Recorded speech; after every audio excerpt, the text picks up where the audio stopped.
Bien, comme le disait Laurent Montier, à 3 jours de la journée internationale de la femme, quand il s'est agi de réfléchir à ce thème d'aujourd'hui, de la rencontre littéraire d'aujourd'hui, j'avais hésité en fait. Et au départ, je voulais parler de Christine de Pisan, qui est vraiment un auteur dont j'aurais aimé parler aujourd'hui, mais faute d'accès à des documents, j'ai préféré renoncer à cette idée parce que voilà, je trouvais que il fallait en parler correctement, ce dont je n'étais pas en mesure, ce que j'étais pas en mesure de faire. Donc mon choix s'est porté sur les salons littéraires tenus par des femmes au XVIIIe siècle. Alors contrairement à Christine de Pisan, ces femmes n'ont rien publié, absolument rien, ce qui ne les a pas empêchées d'écrire beaucoup de choses. Nous le verrons. Alors, ce que je vous propose, c'est d'entrer directement dans un salon littéraire. Voici un salon littéraire tenu par Madame Geoffrin, que vous voyez ici. Nous sommes à Paris, dans un hôtel luxueux de la rue Saint-Honoré. Nous sommes près du Louvre. Et on reconnaît au mur des tableaux de Van Loo, des tableaux aussi de Greuze, de Vernet, bref, tous ces peintres connus au XVIIIe siècle qui sont contemporains de cette action que nous voyons ici. Alors, nous sommes donc en 1755, sous le règne de Louis XV, et une assemblée qui réunit à peu près une cinquantaine de personnes se voit ici entourer Madame Geoffrin, même si elle n'est pas au centre. Elle a laissé, en fait, ici, trôner un buste, celui de Voltaire, qui n'est pas mort, qui est présent en 1755, mais qui a décidé de se retirer à la frontière suisse, parce que, eh bien, il a envie de rester à l'écart du monde et de tout simplement se consacrer de loin, de Paris, qui l'a tant fait souffrir, à tous ces combats qu'il n'a pas cessé de mener encore, puisqu'il écrit un certain nombre de lettres. Il a écrit à peu près 23 000 lettres dans toute sa vie. Ce ne sont pas, je tiens à dire à cette jeune assistance aussi qui est là, ce ne sont pas des textos qu'il envoie, c'est vraiment des lettres qui font 2, 3 pages, 4 pages, voire plus. Des lettres écrites dans un style absolument incroyable et impeccable. Bref, nous avons ici un auteur prolixe dont on présente une pièce de théâtre. Alors on avait coutume dans ces salons littéraires de faire la lecture publique de certaines pièces ou de certains romans parfois. Ici nous avons 2 acteurs de la Comédie Française, Mademoiselle Clairon et puis Lequin, 2 grands acteurs donc de la Comédie Française qui vont rendre célèbre la tragédie de Voltaire, qui est l'orphelin de la Chine. Donc une grande assistance est là pour assister à cette lecture et qui réunit des mondains. Vous les voyez quand même, ces gens du monde, j'appellerais mondains ces gens de la haute société qui, d'après leurs vêtements et leurs accessoires, montrent donc par ce signe extérieur qu'ils appartiennent à cet ordre social privilégié de la noblesse de l'ancien régime.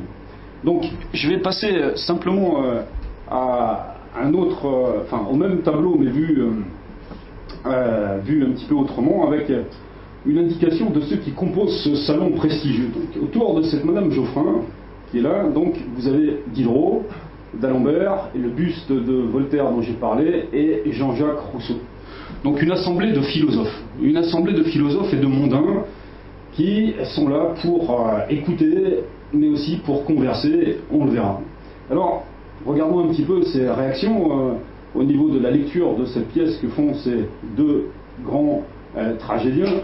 Nous avons ici Buffon, qui est un naturaliste qui, pour la première fois, a essayé de détacher les études des sciences naturelles de la Bible. Il discute ici avec Turgot. Nous avons Diderot aussi, qui est, comme chacun le sait, le grand initiateur de l'encyclopédie, et d'Alembert, qui est peut-être un philosophe un peu méconnu, qui lui aussi est à l'initiative de cette grande entreprise qu'est l'encyclopédie, avec Jean-Jacques Rousseau, qui, on le sait moins, a écrit notamment des articles sur la musique. Alors, moi je voulais juste, en guise d'introduction, qu'on entre par la petite porte, dans ce salon où il y a ici une cinquantaine de personnes. On voit un tapis ici qui est assez massif, qui donne une ambiance un peu calfeutrée, une porte ouverte ouverte sur pas grand chose, j'allais dire, puisqu'on reste quand même dans un milieu fermé. Et voilà, cette scène, c'est une scène comme il pouvait s'en passer en 1755 dans le salon de cette dame qui ne cherche pas du tout à se rajeunir, comme on le voit là, une cinquantaine d'années, elle en paraît peut-être beaucoup plus. Ce n'est pas du tout, ça transparaît en fait dans un certain nombre de lettres de contemporains. C'est pour ça que je me permets cette remarque où on dit que c'est pas une femme qui cherche à plaire, enfin c'est pas du tout la coquette comme on pourrait la trouver je sais pas, dans un salon, comme on peut se représenter parfois la coquette au XVIIe ou au XVIIIe siècle dans des salons. Je voudrais dire juste un mot sur ce grand monsieur qui s'appelle Fontenelle, qui est un philosophe né en 1657 et mort en 1757, centenaire, c'est suffisamment rare pour le signaler, et qui a ouvert la voie à toute cette philosophie des Lumières. Et de quelle manière? En tout simplement dénonçant le fanatisme religieux, en montrant comment on pouvait tomber dans le préjugé en le détruisant. Il ouvrait la voie à d'Alembert, il ouvrait la voie à Rousseau, il ouvrait la voie à Diderot, à tous ceux qui ont combattu, et de quelle manière tout ce qui pouvait, on va dire, entraver le bonheur de l'homme. Parce que je crois que, et c'est pour ça que ces salonnières aussi avaient quand même, on va dire, beaucoup de force et de génie, c'est qu'elles réunissaient quand même des gens qui avaient comme idée peut-être première celle d'œuvrer pour le bonheur de l'humanité. Juste un mot sur le peintre, Le Monnier, j'aurais pu commencer par là. En 1815, ce tableau date de 1815 et il représente donc un salon de 1755. Alors, bon, pas de problème, mais une reconstitution. Il faut, voilà, peut-être un salon idéal, une reconstitution qui montre simplement que, voilà, à quoi pouvait ressembler un salon, mais tous ces invités ne se sont jamais retrouvés en même temps dans ce salon de Madame Geoffrin. Voilà. Alors, c'était juste une petite entrée, comme je l'ai dit, dans ce salon. Maintenant, j'aimerais parler de cette expression salon littéraire. Alors, c'est une expression qui est à revoir. J'ai choisi de parler de salon littéraire alors que c'est une expression totalement fautive. Pourquoi? Tout simplement parce que le mot salon est apparu à la fin du XVIIIe siècle. Donc ce mot salon n'a jamais été utilisé par ceux qui étaient dans ce salon, ni au XVIIIe siècle, ni au XVIIe siècle, etc. Ce mot est apparu très tard, à la fin du XVIIIe et même au début du XIXe siècle. Donc c'est un anachronisme, mais voilà, il faut en être conscient et je préfère le dire. Deuxième erreur, on va dire, faute dans ce titre, c'est que quand on parle de salon littéraire, on ne parle pas de ce qui est représenté dans ce salon. C'est-à-dire que ce n'est pas un salon exclusivement littéraire, parce que tout simplement, il y avait des artistes, il y avait des savants, il y avait un tas, on va dire, de disciplines qui étaient représentées. Alors comment était-elle désignée cette pièce ou ce lieu par ceux qui fréquentaient cet endroit? Eh bien, ce n'est pas du tout l'endroit qu'on désignait. Là, on désigne le lieu géographique, etc. Eh bien, on a un autre mot au XVIIIe siècle qui s'intéresse plutôt à ceux qui peuplent ce lieu, c'est-à-dire tous ces gens qu'on voit ici. Et nul ne se souciait donc d'apporter ou de donner un nom. Et le nom, il est très simple. Il est tellement simple que bien, tout le monde le connaît, c'est le mot monde. Mais alors ce mot monde, bien entendu, il ne désigne plus la sphère de l'humanité, mais une réalité sociale, c'est-à-dire un ensemble de gens qui évoluent dans une sphère un peu fermée et qui constituent des privilégiés, qui s'essayent un projet. Alors ce projet, il faut en avoir conscience, c'est absolument incroyable, et je crois qu'au XXIe siècle, c'est peut-être difficile, notamment pour les tout jeunes, de se représenter ce que ça pouvait être. C'est-à-dire des gens qui arrivent par groupe limité de 50 à 80 personnes dans un même lieu à jour fixe, et qui font la conversation, qui se divertissent, et qui discutent de choses et d'autres, on le verra, dans le but d'apprendre à bien vivre ensemble. Je ne sais pas si c'est quelque chose qui vous parle, mais c'est un trait très très particulier de la culture française. Alors, je vais malgré tout, pour parler de cet idéal d'élégance, de courtoisie, de sociabilité, etc., utiliser le mot salon par commodité. Voilà. Alors, je voudrais dire un certain nombre de choses avant de parler de deux figures absolument incroyables, de deux figures de femmes, Madame Geoffrin et Madame Dudéfend. Je voudrais d'abord qu'on comprenne ce que c'est qu'un salon. Alors, j'ai essayé de voir avec l'appui de Benedetta Craveri, qui est la spécialiste. Bon, c'est une femme qui a écrit sur ces femmes, qui a consacré 25 ans de sa vie à l'étude de ces salons. Son père aussi avait consacré beaucoup d'années. Voilà, j'ai essayé de voir un petit peu ce qui ressortait, notamment de son ouvrage et d'autres ouvrages. Et voilà, il m'est apparu vraiment difficile de dresser une carte des salons. Et parce qu'il n'est pas aisé de trouver des caractéristiques des salons, tant les salons sont différents, ont des pratiques différentes. Alors, ce qui est sûr, d'abord, c'est que ces salons ont vraiment un rôle capital dans la vie culturelle du siècle. À côté des cafés littéraires, à côté des académies, mais là on est là pour parler des salons. Alors qu'est-ce qu'un salon? C'est un cercle d'habitués, de milieux sociaux très différents. Alors ça ne vient pas contredire forcément ce que j'ai dit, qu'il y avait des nobles, etc. On verra pourquoi. Et ils se rendent donc dans ce salon, ces gens, ces habitués, tenus par une femme, à jour fixe. Donc c'est soit le lundi, soit le mercredi, soit le vendredi, parfois 2 jours par semaine. Et donc cette femme reçoit à jour fixe plusieurs fois par semaine, mais en dehors des rendez-vous officiels, du lundi ou du mercredi, comme ça a été le cas pour une d'entre elles, d'autres visites peuvent avoir lieu. Alors, le réseau des relations est très dense. Imaginez recevoir chez vous 80 personnes tous les lundis et le mercredi, etc. C'est absolument énorme. Il y a un réseau de relations qui est absolument hallucinant et difficilement compréhensible. Et comment c'est possible? Imaginez que ces 2 femmes dont je parlais tout à l'heure, pendant 35 voire 40 ans, ont consacré leur vie à recevoir du monde, à être dans l'hospitalité en permanence et à recevoir des intellectuels, des voyageurs, des diplomates, des graveurs, des peintres, etc. Alors, ce salon, ce n'est pas du tout au sein de la cour qu'on trouve, c'est pas à Versailles qu'on est, c'est à Paris. Paris devient un centre intellectuel. Et là, on s'éloigne de la cour, et c'est vraiment important de voir cette indépendance d'esprit qui commence à avoir lieu. Alors dans un salon, on trouve toujours une femme, ou presque, et cette femme dicte la loi. C'est la femme qui décide de tout. Elle a autour d'elle peut-être 70 hommes, 80 hommes, quelques femmes parfois, comme c'est le cas sur cette photographie, et elle fixe les règles du jeu. Qu'ont en commun ces femmes? Eh bien, elles sont riches, elles sont dotées d'intelligence, mais aussi d'esprit, ce qui n'est pas exactement la même chose, et elles mènent leur monde en portant une attention égale à l'ensemble et à chaque individu, ce qui n'est pas la même chose non plus. Et Morlaix, dont j'ai lu quelques lettres, qui est un habitué des salons dans les années 1750-1760, dit la chose suivante: je n'ai jamais vu de conversation habituellement bonne que là où une maîtresse de maison était, sinon la seule femme, du moins une sorte de centre de la société. Alors Voltaire, lui, est un petit peu, alors pas tendre, mais enfin, en tout cas, avec son ironie habituelle, etc., il dit, voilà, un salon, c'est un endroit où président toujours quelques femmes qui, dans le déclin de sa beauté, fait briller l'aurore de son esprit. Bon, voilà, ça n'engage que Voltaire, mais bon, voilà, cette phrase a fait sourire, et voilà, elle continue encore à le faire. Voilà.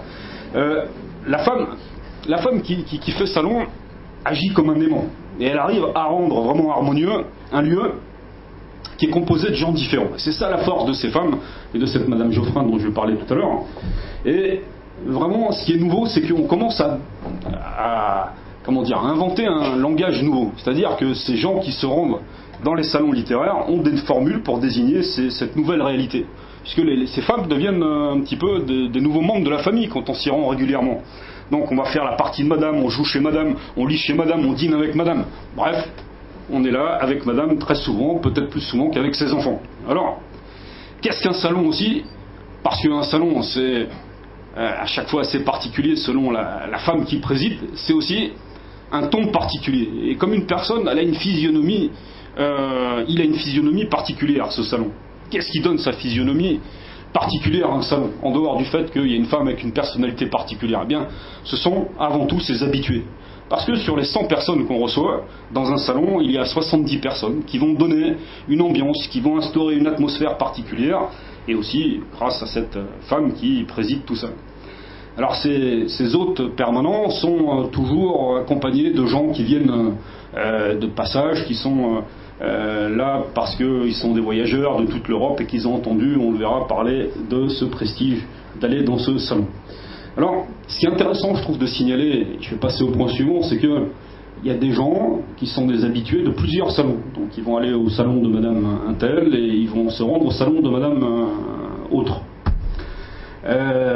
Et en fait, ils vont changer, ils le disent eux-mêmes, d'attitude. Ils vont pas avoir le même comportement tout simplement parce que l'atmosphère d'un salon n'est pas la même que l'autre et qu'il faut adapter son attitude et son comportement d'un salon à l'autre. On se conforme à une ambiance générale différente.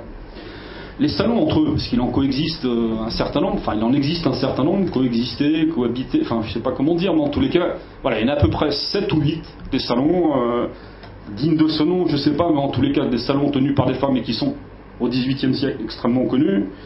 Et il y a des relations de rivalité, de haine parfois, parce que les femmes qui les tiennent parfois ne peuvent absolument pas se supporter, mais parfois il peut y avoir de la sympathie et une transmission d'héritage. Madame de Tencin, quand elle est morte, eh bien, a laissé un peu la place à Madame Geoffrin.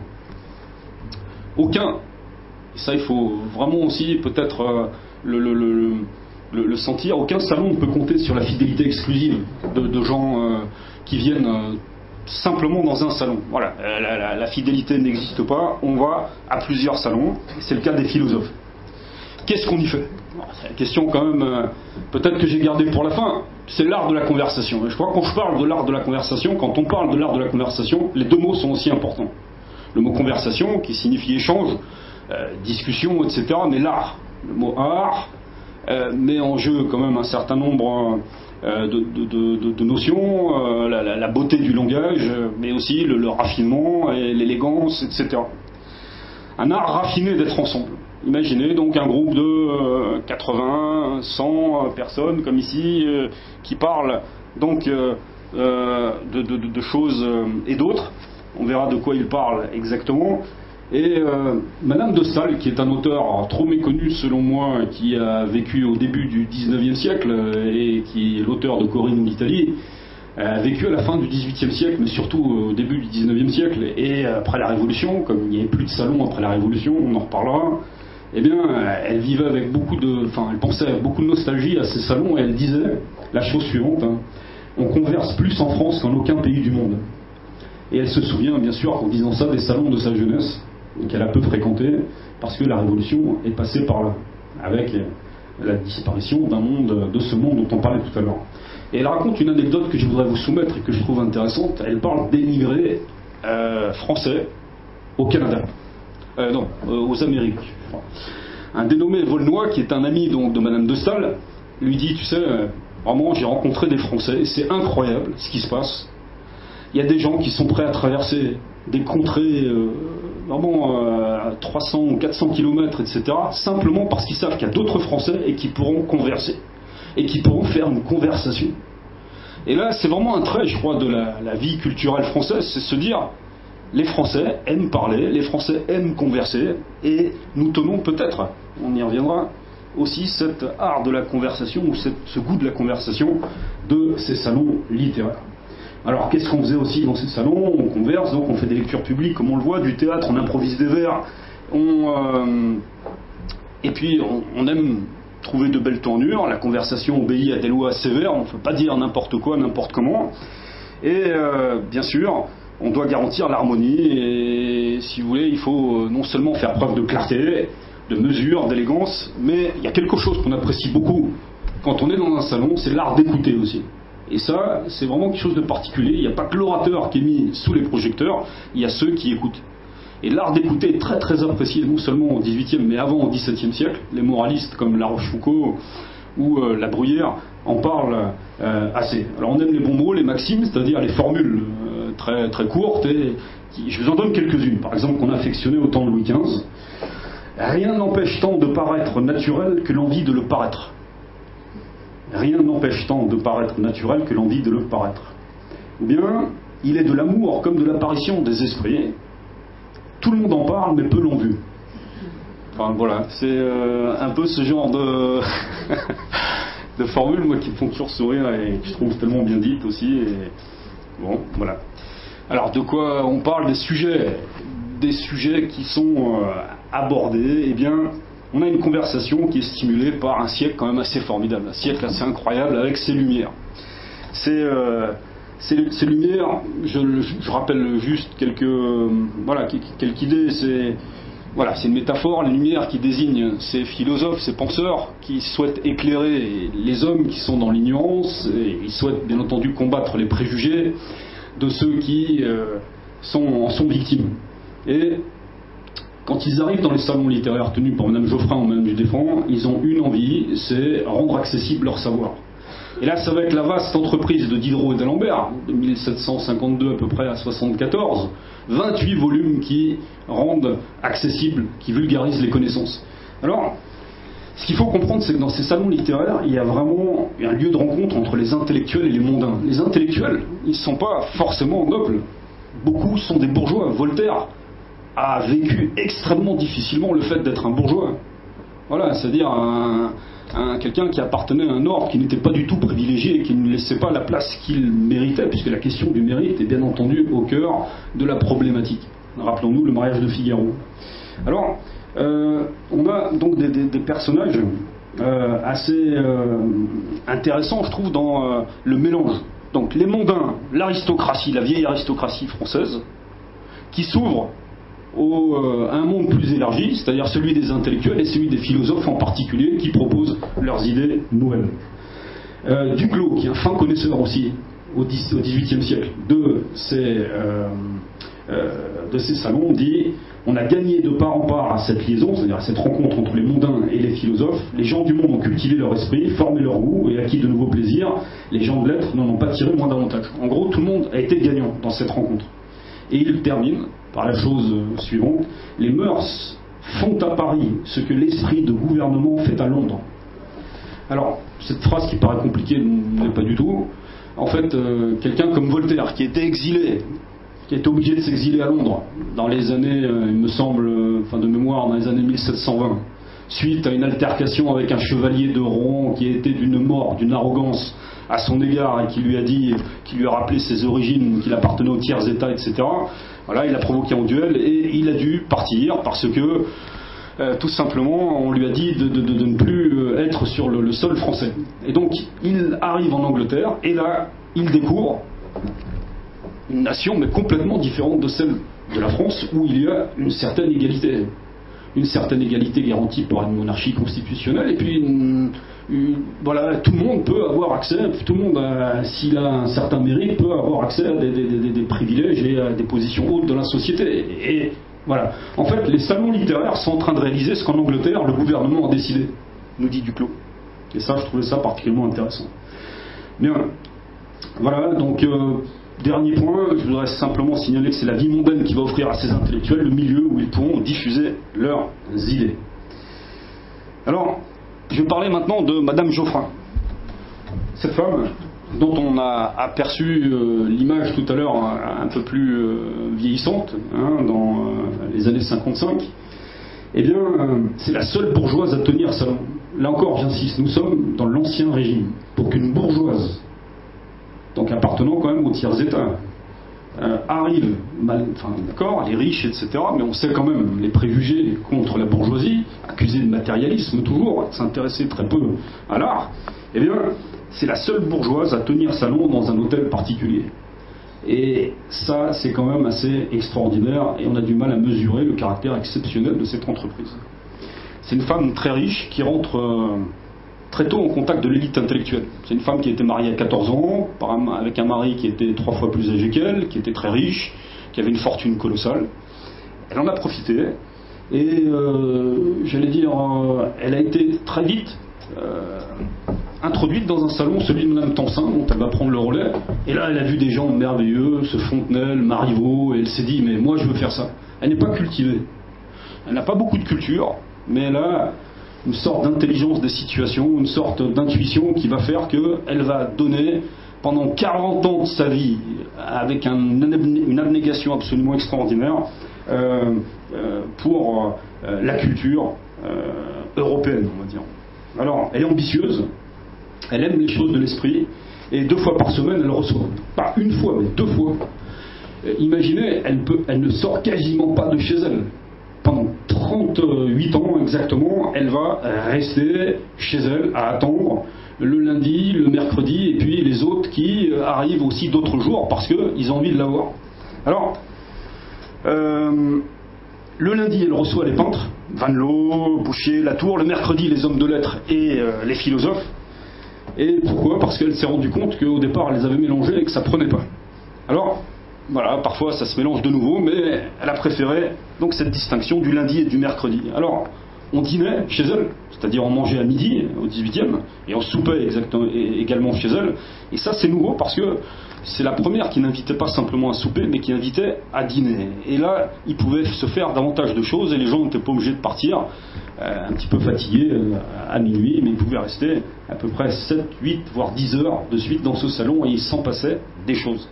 Monsieur Geoffrin dans tout ça, bon, il existence quand même, eh bien cet homme très riche avait fort à faire avec l'énergie et la ténacité de sa femme. Alors, quelle position avait-il? Il ne souhaitait pas du tout que son épouse passe son temps à accueillir autant de gens. Alors, il doit accepter malgré tout et il préside un peu silencieusement aux réunions de sa femme. Et un jour, un habitué du salon de Madame Geoffrin, qui s'était absenté quelque temps, il avait dû demander sûrement une autorisation à Madame Geoffrin, eh bien, il va la voir et il dit à Madame Geoffrin, qu'est-il arrivé à ce vieux monsieur là qui se tenait toujours en bout de table et qui ne parlait pas? Alors Madame Geoffrin répond froidement, c'était mon mari, il est mort. Bon, voilà, les choses sont dites. Nous sommes dans un salon avec Madame Geoffrin qui est indépendant. L'indépendance, pas un mot anodin, vain, etc. au XVIIIe siècle. Il est difficile de trouver une indépendance par rapport à l'autorité royale. Et c'est le cas. On est dans un salon qui est enraciné dans la société civile. C'est-à-dire, ici, c'est un salon qui permet de s'adresser directement à l'opinion publique. On ne passe pas par le roi pour se demander telle idée, etc. Alors, en échange de cette hospitalité qui est accordée par Madame Geoffrin, les philosophes offrent quelque chose, le spectacle de leur intelligence. Et c'est pas rien. C'est pas rien parce que, en fait, ils n'hésitent pas à bien dire un petit peu où en sont leurs recherches et ils n'hésitent pas à montrer qu'ils sont dignes d'être dans ce salon et qu'ils peuvent tout à fait apporter quelque chose.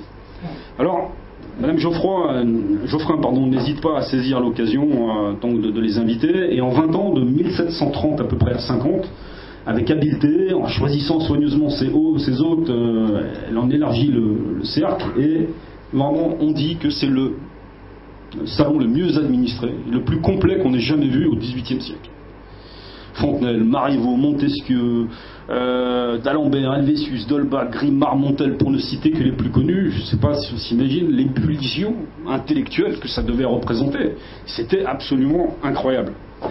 Et par cette intuition géniale dont j'ai parlé tout à l'heure, eh bien, on a une femme qui ne se limite pas aux gens de lettres, mais qui accueille les artistes dans son hôtel, qui les fait coucher et qui n'hésite pas à payer des fortunes de leurs tableaux parfois. Parce que voilà, elle a envie de leur faire confiance, elle a envie de leur dire, ben voilà, vous êtes peut-être sans le sou, vous n'êtes pas considéré, etc. Mais je vais faire de vous quelqu'un. Et c'était pas simplement, je crois, pour se donner. C'est une femme ambitieuse, d'accord, mais il y avait un fond de générosité particulier chez cette femme. Donc une grande réputation. Tout le monde veut aller au salon de Madame Geoffrin, tous ces peintres, tous ceux qui veulent se faire un nom, etc. Et bien entendu, on ne peut pas y aller comme ça. Il faut des lettres de recommandation, il faut être recommandé par, etc. Et c'est pas toujours facile. Alors, grâce au mercredi de la rue Saint-Honoré, les artistes ont l'occasion de rencontrer des collectionneurs. Et ça a été extraordinaire pour Vanloo, pour Latour, etc. Et des amateurs à se faire connaître des visiteurs de passage à Paris. Parce qu'il y avait beaucoup de gens qui venaient de Suède, qui venaient de Russie, qui venaient d'Autriche, etc., et qui venaient et qui s'arrêtaient dans ce salon, qui avait fait tellement parler de lui que, ma foi, dans toute l'Europe, les idées circulaient à une vitesse incroyable, et on se disait, il faut qu'un jour, on soit dans un salon, celui de Madame Geoffrin ou celui de Madame du Deffand, pour goûter à ce plaisir de la conversation avec les intellectuels et les gens du monde. Et les diplomates et les étrangers de renom vont apporter non pas un nom à Madame Geoffrin qui en avait un, mais la gloire. De manière incroyable, elle va avoir un nom dans toute cette Europe, et jamais elle n'aura sa place à la cour de Louis XV. Jamais. On lui laissera sa place, on lui rappellera qu'elle est simplement une bourgeoise, et Madame du Deffand, qui était une aristocrate, lui rappellera sans arrêt ses origines, en disant que, eh bien, elle n'y connaît rien, absolument rien, à la culture, qu'elle est simplement une femme d'argent. Alors, ces hommes de lettres, ces artistes, etc., donnent du lustre à son salon, diffusent sa notoriété, comme je l'ai dit, et en fait, je ne sais pas si on s'imagine aussi, le français est parlé partout.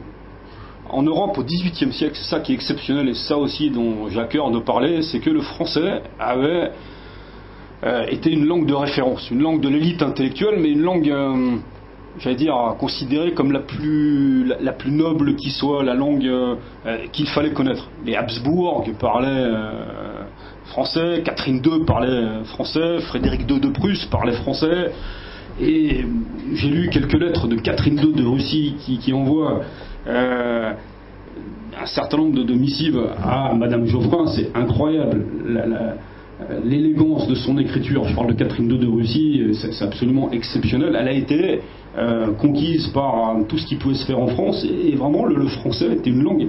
En Europe, on parlait français. Je ne crois pas que ce soit grossier de dire cela. Et alors, pour continuer avec Madame Geoffrin, eh bien, elle accueille à un moment donné un certain Stanislas Poniatowski, qui est jeune et qu'elle introduit à ses soupers du mercredi. Et là, 11 ans plus tard, il est élu roi de Pologne. Il lui écrit une lettre: je suis roi, maman. Voilà, là, c'est assez incroyable voilà, et cette lettre est restée célèbre. Il lui témoigne sa dévotion filiale. Et voilà, pour la petite histoire. Madame Geoffrin, se comportait avec ses hôtes de manière particulière. On a différents témoignages de Marmontel, notamment, qui dit un petit peu que voilà, elle emportait l'adhésion de tout le monde et qu'elle y était même à son aise. Je cite: elle avait le bon esprit de ne parler jamais que de ce qu'elle savait très bien et de céder sur tout le reste à des gens instruits, toujours poliment attentives, sans même paraître ennuyée de ce qu'elle n'entendait pas. Mais plus adroite à présider, à surveiller, à tenir sous sa main ces deux sociétés naturellement libres. Dès qu'elle voyait que le sujet commençait à dépasser des limites, elle avait une formule qui est restée célèbre dans tout Paris pendant 40 ans: voilà qui est bien. Elle s'approchait, et dès qu'on entendait cette formule, je peux vous dire qu'on se taisait. Elle était crainte, elle était admirée, mais voilà, chacun voulait rester dans ce salon, et ils savaient que si ils avaient entendu cette formule, c'est qu'ils étaient allés un peu trop loin. Elle n'était pas de culture énorme, mais elle savait vraiment de quoi on parlait et à quel moment on dépassait les limites. Alors on dit que cette femme a voulu construire sa gloire, etc., à travers ses salons littéraires. Eh bien, Madame Geoffrin, en 1759, quand l'encyclopédie a failli se casser la figure, Diderot, qu'elle n'aimait pas forcément beaucoup parce qu'elle le trouvait trop audacieux, donne 100 000 écus, ce qui redonna du courage à l'imprimeur et qui sauva l'entreprise. Alors, vraiment une générosité, un courage libre de tout préjugé. Voilà, je pense que c'est ça qu'il faut retenir, notamment de Madame Geoffrin, qui n'était pas noble, et ça lui a manqué, je pense, parce que, ça lui a manqué. Son salon incarne vraiment la bourgeoisie, comme ça, éclairée, son ascension, etc. Et la cour de son pays lui est restée inaccessible, mais ça ne lui a pas empêché d'être célèbre et de réaliser ses désirs. Madame Geoffrin a obtenu des succès plus que flatteurs. Je parlais tout à l'heure de Stanislas Poniatowski, mais Catherine II de Russie et elle ont échangé des lettres absolument somptueuses. Et elle donnera même des conseils politiques à Catherine II de Russie, qu'on appelle en fait une despote éclairée. Et elle sera présentée aussi à l'impératrice d'Autriche. Elle quitte son salon à un moment donné en 1766 parce qu'elle est invitée par Stanislas Poniatowski, donc elle va là-bas en Pologne. Elle en profite pour aller en Autriche, Marie-Thérèse d'Autriche, donc et là à lui accorder l'hospitalité. Et Madame du Deffand, dont je vais parler tout de suite, est folle de rage de voir qu'elle a un succès tel. Et il y a d'Alembert, qui est ce philosophe un peu trop méconnu, qui lui écrit une lettre qui lui parvient et qui lui dit: tu sais, Madame du Deffand, elle est folle de rage. Elle est folle de rage. Madame du Deffand est une femme aveugle, on le verra tout à l'heure. Et voici ce qu'elle dit. Elle répond à d'Alembert, et là ces mots qui sont, vous en jugerez vous-même, particuliers: je ne peux pas vous pardonner d'être bien aise que les agréments que j'ai eus dans mon voyage fassent une nouvelle peine à votre voisine. Sous-entendu, Madame du Deffand. Je connais que c'est une méchante femme. une méchante bête, mais elle est aveugle. Et de plus, le genre de sa méchanceté, qui est la jalousie, la rend si malheureuse qu'en vérité, elle me fait pitié. Donc, je ne sais pas si ça c'est vraiment ici de sa part une forme de pitié vu les relations qu'elles ont entretenues. Mais bon. Voilà, pour terminer, sur elle, au bon sens, à la bonhomie, à l'humour qu'elle pouvait avoir dans ce salon, au côté bourgeois dont Madame du Défend parlait en termes méprisants, s'opposait l'intelligence fulgurante d'une femme dont on va parler, celle de Madame du Défend, qui, si on doit utiliser un mot, c'est peut-être le dédain aristocratique. C'est une femme d'une intelligence qui n'avait rien envie à Voltaire. Franchement, on n'a pas publié, mais alors, vous lisez ses lettres, c'est absolument fabuleux. Une écriture pareille est rare. Et voilà, cette ironie de Madame du Défend, qui n'a rien envie à celle de Voltaire, eh bien, on va en parler. En tout cas, elle a fait le bonheur pendant 35 ans d'énormément de gens. Voici Madame du Défend, représentée ici avec sa capeline. Alors, deux salons se font face pendant 35 ans. Au même moment, donc, il y a un succès absolument incroyable de ces deux salons qui coexistent. Et c'est quelque chose quand même d'assez rare, parce que l'un peut ternir la réputation de l'autre, ce qui n'est pas le cas. Alors, c'est une marquise, Madame du Défend, contrairement à Madame Geoffrin, il y a la particule ici du, et c'est une brillante figure de la culture française. Elle reçoit exclusivement un jour par semaine, le lundi. Elle réunit dans ses appartements situés au-dessus d'un couvent, le couvent Saint-Joseph, un certain nombre d'intellectuels de tous milieux. Elle maîtrise le langage à la perfection, toutes ses nuances, et il y a une forme de fascination chez ses invités. Et dans son salon, s'il y a un ton, une physionomie dont je parlais tout à l'heure, c'est peut-être cette ironie et cette légèreté aussi. Parce qu'elle était incapable de parler du monde avec, j'allais dire, beaucoup d'affect. Enfin, elle était tout le temps dans la distance, dans l'ironie ou la légèreté. C'est quelqu'un qui, vous savez, comme... Enfin, je pense que ces gens qui pratiquent l'ironie outre mesure, c'est des gens qui ne peuvent pas affronter souvent le monde. Enfin, en tout cas, c'est l'impression que me donne un Voltaire ou Madame du Défend. Il y a une idée qu'ils ne peuvent pas dire les choses directement, parce que ça les concerne, enfin, ce qui se passe dans le monde, où leur rapport au monde est tellement douloureux qu'ils ont besoin de le mettre à distance par l'ironie. C'était Voltaire qui disait par exemple que à chaque fois, tous les 24 août, il avait envie de vomir, parce que c'était la Saint-Barthélemy et que quelque part il y avait quelque chose qui supportait pas. Donc c'est bien qu'il avait sur le monde une sensibilité et qu'il fallait qu'il la mette à distance par le biais de l'ironie. Alors, Madame du Défend, pour revenir à elle, imaginez une femme qui improvise des vers en permanence, une femme qui chante sur des sujets les plus variés, et elle adore les portraits. Elle adore les portraits, mais alors, il ne fallait pas vraiment se faire portraiturer, j'allais dire, par elle. Parce que là, c'était la pauvre Émilie du Châtelet, qui a été l'amante à un moment donné de Voltaire, en a pris mais pour son grade. Ça a été, voilà, là elle savait sortir quelques mots crus, comme cupla par exemple, qui est une expression qu'elle aime bien utiliser à propos de la marquise du Châtelet, de Madame du Châtelet. Alors, qu'est-ce qu'on dit à propos de Madame du Défend? Eh bien, il est impossible d'avoir plus d'esprit qu'elle.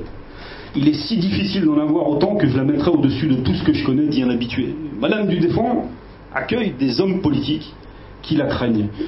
Représentons-nous cette vieille femme âgée d'une soixantaine d'années, ou même 50 ans, ou à 40 ans, peu importe, mais elle a toujours été crainte, respectée, et même les écrivains, même Voltaire, quand il reviendra triomphant à Paris dans les années 1777, arrive dans le salon de Madame Geoffrin à genoux. C'est une femme devant laquelle on se prosterne véritablement. C'est une femme qui a fait souffrir beaucoup d'hommes. C'est une femme à l'histoire absolument incroyable. Et il faut se rendre compte vraiment de cela. Alors sa réputation elle est grandiose. C'est pas la même que Madame Geoffrin du tout dont je parlais. Mais c'est une réputation qui n'est pas surfaite. Vraiment, elle ne l'a pas volée. Tous les témoignages vont dans le même sens. J'en ai lu un certain nombre pour faire cette intervention. Et la compagnie de Madame du Défend est vraiment ici extraordinaire. On dit que c'est une femme d'une compagnie, mais incroyable. Elle est tout le temps comme une actrice, encore plus que Mademoiselle Clairon, dont on a vu tout à l'heure, c'était une comédienne de la Comédie Française incroyable. Elle est toujours à se mettre en scène. Elle veut pas être aimée, elle veut être, je pense, admirée. C'est encore différent. Alors elle est crainte aussi, et on veut parler français comme elle. on exporte sa manière de parler. Voilà, on veut parler comme Madame du Défend, et je crois qu'elle a contribué en tous les cas à construire l'idée d'une langue française qui était la langue de l'élite européenne. Le ministre des Affaires étrangères danois, qui avait fréquenté son salon alors qu'il n'était pas ministre, lui écrit une lettre, et voilà, il est ministre et il s'adresse à elle. Regardez ce qu'il lui dit, enfin écoutez, voilà ce qu'il dit. C'est le comte de Bernstorff qui s'adresse à Madame du Défend de Friedenbourg le 11 mai 1751. On ne vous oublie jamais, madame, lorsqu'on a eu l'honneur de vous connaître. Je vous supplie de le croire. Et je sais bien que les heures que j'ai passées à vous voir et à vous entendre occupent sans cesse mon souvenir et mes regrets. Il serait cependant bien heureux pour moi si je pouvais en perdre la trop vive idée. Les espérances que j'avais conservées jusque-là de revoir le pays charmant que vous habitez se sont évanouies, ou au moins sont bien reculées. Mon sort est décidé, je reste ici. Je viens d'être nommé ministre d'État et je dois prendre après-demain séance au Conseil. La conversation entre les deux ne va pas s'arrêter. Elle prend un autre tour, celui de la correspondance, c'est-à-dire de l'échange de lettres. Alors, une autre lettre que j'aimerais vous lire, c'est une lettre de Carl Friedrich Schaeffer en poste à Paris, qui en fait est un ministre suédois et qui lui aussi, voilà, je voudrais vous donner le témoignage, puisque plus que ma parole, donner celle de ces écrivains ou ces hommes politiques, etc., qui l'ont admiré. Je ne sais pas si on se rend compte quand quelqu'un comme cet homme dont je vais lire la lettre dit que pour lui c'est un immense honneur d'être autorisé à correspondre avec la marquise. Et là, voilà, bref. Donc le comte Schaeffer, Madame du Défend, Stockholm, le 24 août 1753. La bonté que vous avez, madame, d'approuver et de louer même mes lettres me fait, je l'avoue, un plaisir infini. J'ai toujours désiré de vous plaire. J'ai ambitionné votre suffrage, que j'ai toujours vu dicté par le goût le plus sûr et le jugement le plus exquis. Il ne pouvait donc me rien arriver qui me flattât davantage que d'en recevoir l'assurance de votre propre bouche. Vos affaires publiques m'affligent beaucoup. J'aime la gloire de la France. Mon amour pour la nation me fait penser souvent que je suis français. Voilà, je pense qu'il y a beaucoup de choses qui sont dites quand même dans cette lettre, et notamment cette gloire, cette fascination qui entoure Madame du Défend. Alors, contrairement à Madame Geoffrin, Madame du Défend, c'est un spécimen, je crois, de cette vieille France, quelque part aussi, cette vieille France du XVIIe siècle. Cette France mondaine, aristocratique, avec un bon goût, une élégance qui n'est pas forcément dans le salon de Madame Geoffrin. Son style était unique. Alors, c'était pas forcément une femme, comment dire, qu'on pouvait aimer si on la rencontrait comme ça dans la rue, autre part que dans son salon, parce que c'est une femme qui n'aimait pas son prochain. C'est pas une femme qui aimait les autres. Elle ne se souciait pas de le mettre en valeur, en tout cas. Alors on se disait pourquoi elle en accueille autant. Elle les accueillait parce que je crois qu'elle fuyait un certain nombre de choses dont je vais parler. En fait, ce qu'elle a, cette Madame du Défend, c'est une aptitude à concentrer son attention sur elle et à imposer ses discours. Alors imaginez quand même que ceux qui sont autour d'elle reçoivent des moqueries, des jugements parfois sans appel, des traits fulgurants, on appellerait vannes aujourd'hui. Et voilà, on a un des vieux amis de Madame du Défend, qui est le marquis du Châtel, qui a laissé un témoignage de son talent de comédienne. Une comédienne vraiment qui sur scène aurait eu un succès mais fabuleux. Il dit la chose suivante: s'il était question de faire et d'exécuter des comédies sur le champ, ce serait à vous qu'il faudrait aller. J'ai souvent éprouvé ce plaisir au coin du feu. Là, vous êtes admirable, que de variété, que d'opposition dans le sentiment, dans le caractère et dans la façon de penser, que de naïveté et de force et de justesse. Même en vous égarant, rien n'y manque, il y a de quoi devenir fou de plaisir, d'impatience et d'admiration. Vous êtes impayable pour un spectateur philosophe. Alors c'est surtout dans sa correspondance avec Voltaire qu'éclate peut-être le plus l'intelligence de Madame du Défend. Et qu'elle se manifeste peut-être avec plus de force. Nous, on assistera jamais, bien entendu, à ces conversations. Mais il faut savoir une chose, c'est que Madame du Défend dictait ses lettres. Donc il y avait une sorte d'improvisation, il y avait une sorte d'oralité dans ses lettres, etc. Voltaire aussi, vieillissant, dictait ses lettres. Et on a peut-être aussi l'idée de ce que pouvaient être des conversations à travers cet échange épistolaire. Alors, on peut les retrouver donc peut-être ce ton, on peut retrouver ce ton de la conversation, un ton simple, une langue parfaite, une forme d'oralité, bref, une langue absolument admirable. Alors, un jour, Madame du Deffand reçoit une lettre de Voltaire, accompagnée d'un texte d'une page et demie qui s'appelle L'histoire d'un bon brahmin. Cette histoire d'un bon brahmin, voilà, vous la connaissez peut-être, elle est courte, elle fait une page et demie, je ne la lirai pas, mais je vais quand même raconter en gros l'histoire. L'histoire d'un bon brahmin, c'est l'histoire d'un philosophe qui pourrait être Voltaire, philosophe français, qui va en Inde. Et il rencontre un brahmin, un religieux hindou, près du Gange, qui est un homme vieillissant, qui a passé près de 50 ans à parler de philosophie à droite, à gauche, etc., et qui est désespéré. Il a 3 femmes, il a une famille qui semble très heureuse, il est riche, il est admiré par un certain nombre de gens, mais il est malheureux, il est même désespéré parce qu'il dit plus j'étudie, moins j'ai l'impression que je sais. Je suis philosophe, j'ai l'impression d'avoir réfléchi toute ma vie pendant 40 ou 50 ans sur l'existence, sur l'homme, et en fait, j'avoue que je suis revenu au point de départ, je sais rien, quoi. Je sais rien de ce qui je suis, où je vais, ce qui va m'arriver après la mort. Et c'est un désespoir, mais très très profond. Et le philosophe français l'écoute et puis le laisse comme ça, son désespoir. Et il s'arrête sur le pas de la porte de sa voisine, qui est une vieille femme, bigote, qui est une femme imbécile aussi, mais heureuse. Qu'est-ce qu'elle est heureuse, cette femme? Elle va prendre de l'eau au Gange et elle a un sourire que n'a pas du tout ce philosophe qui a tout pour être heureux. Et là, il pose la question, Voltaire, est-ce que finalement on peut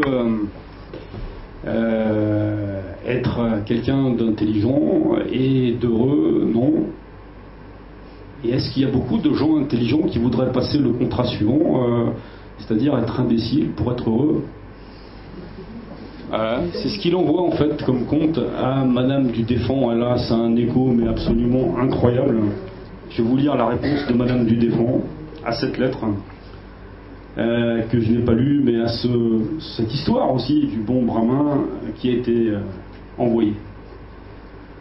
Madame du Deffand à Voltaire, Paris, 28 octobre 1759. Votre dernière lettre, monsieur, est divine. Si vous m'en écriviez plus souvent de semblables, je serais la plus heureuse du monde et je ne me plaindrais pas de manquer de lecture. Savez-vous, l'envie qu'elle m'a donnée, ainsi que votre parabole du brahmin, c'est de jeter au feu tous les immenses volumes de philosophie, excepté Montaigne, qui est le père de tous. Mais, à mon avis, il a fait de sots et ennuyeux enfants. Je lis l'histoire parce qu'il faut savoir les faits, jusqu'à un certain point, et puis parce qu'elle fait connaître les hommes. C'est la seule science qui excite ma curiosité, parce qu'on ne saurait se passer de vivre avec eux. Votre parabole du brahmin est charmante, c'est le résultat de toute la philosophie. Je ne sais lequel je préférais, d'être le brahmin ou d'être la vieille indienne. Est-ce que vous croyez que les capucins et les religieuses n'aient pas de grand chagrin? Ils ne s'embarrassent pas, si vous voulez, de ce que c'est que leur âme, mais leur âme les tourmente. Toutes les conditions, toutes les espèces me paraissent également malheureuses, depuis l'ange jusqu'à l'huître. Le fâcheux, c'est d'être né. Et l'on ne peut pourtant dire de ce malheur-là que le remède, sous-entendu la mort, est pire que le mal. Voilà. Alors, c'est vrai que c'est... Voilà. Tout est dit de Madame du Deffand dans sa conception tragique de la vie. Ça aurait été une héroïne de Racine, je pense. C'est... voilà, l'ennui la rongeait comme le ver solitaire, disait-elle. Et pourquoi accueillait-elle autant de personnes dans son salon? Tout simplement parce qu'elle ne voulait pas être seule. Et parce que, comme le philosophe Pascal le disait, l'homme sans divertissement est face à cette lourde angoisse qui est celle de savoir qu'il y a le vide et que nous sommes misérables et mortels. Alors, elle est rongée par l'ennui et elle essaie de s'oublier dans le divertissement, et elle aurait voulu croire en une religion. Elle peut pas, elle dit je suis inaccessible à la foi. C'est pas possible, c'est pas possible. Et voilà, il faut trouver d'autres distractions, et ces distractions, c'est le salon. 3 décennies de succès, incroyable, et cet ennui est apparu peut-être 20 ans après de manière forte. Elle a toujours été là, hein, elle a toujours dit pourquoi suis-je né, mais c'est terrible d'être né. Alors, 20 ans après, il y a quelque chose un danger qui la guette, qui va peut-être accentuer ce caractère tragique de sa vie, c'est la maladie, c'est l'aveuglement. Elle est frappée d'une maladie qui la plonge très rapidement dans le noir total, et elle part à la campagne. Elle part à la campagne dans un château que sa famille possède, et elle ne retrouve bien entendu pas la vue, mais elle rencontre quelqu'un, une jeune femme de 20 ans, qui s'appelle Julie de Lespinasse, et qui va bouleverser sa vie pendant à peu près 10 ans. Alors Julie de Lespinasse, c'est une femme assez incroyable, qui a 20 ans et qui a autant d'esprit, peut-être pas que Madame du Défend, mais qui a un esprit incroyable, et cette femme aveugle se prend d'amitié pour elle et lui dit: tu vas venir dans mon salon. Ce salon, elle croyait ne plus pouvoir faire face, parce que tout simplement, son infirmité lui semblait incompatible avec cela. Eh bien non. Cette femme, Julie de Lespinasse, va apporter une fraîcheur absolument incroyable. Et on a donc finalement 2 femmes dans le même salon. Et pendant 10 ans, elle va être un peu le Pygmalion de Julie de Lespinasse, et elle va toujours essayer de cultiver chez elle le tour d'esprit. Alors, Madame du Défend voulait se faire admirer, Julie de Lespinasse voulait se faire aimer, elle se fait aimer de d'Alembert. Alors là, ça va être insupportable pour Madame du Défend.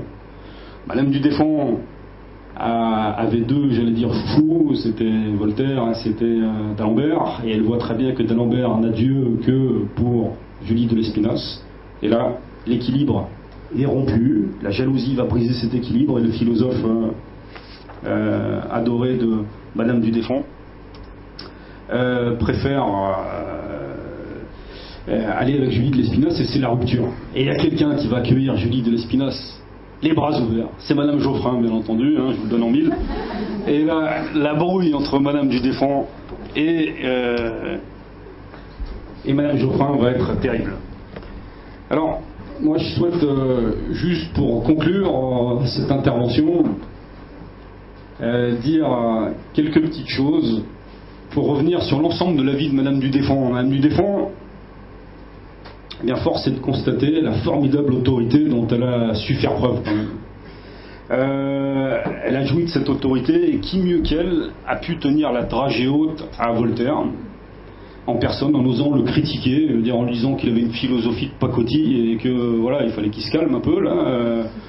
Mais je sais pas si on mesure cette capacité qu'elle avait à faire que tous les hommes se prosternaient à ses pieds et que voilà, disent oui, amen à tout ce qu'elle pouvait dire. C'est incroyable d'avoir cette capacité à provoquer chez les autres ce sentiment. Et voilà, ce qui force l'admiration, je crois que cette femme n'a pas publié une seule ligne.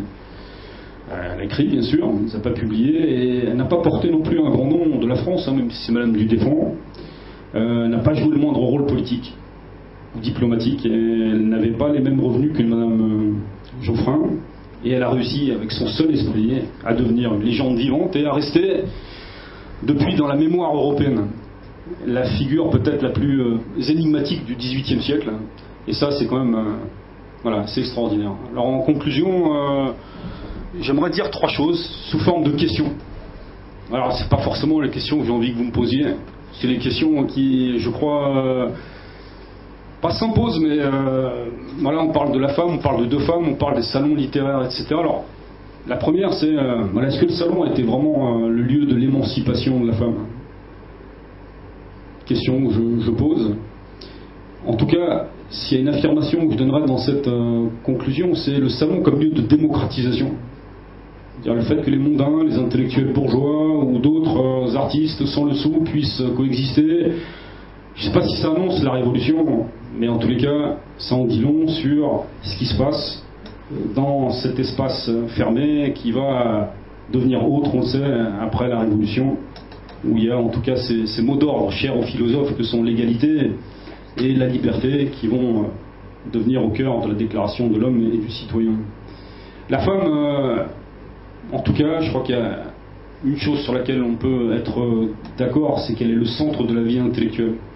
Il y a 3 jours, de cette journée internationale de la femme, c'est bon quand même de rappeler qu'il y a eu qu'il y a des figures majeures de la vie intellectuelle, et que ces femmes, on s'en souvient pas assez, ont joué un rôle vraiment important dans cette vie française et européenne. Et la dernière question que j'ai envie de poser, c'est qu'est-ce qui reste de ces salons aujourd'hui?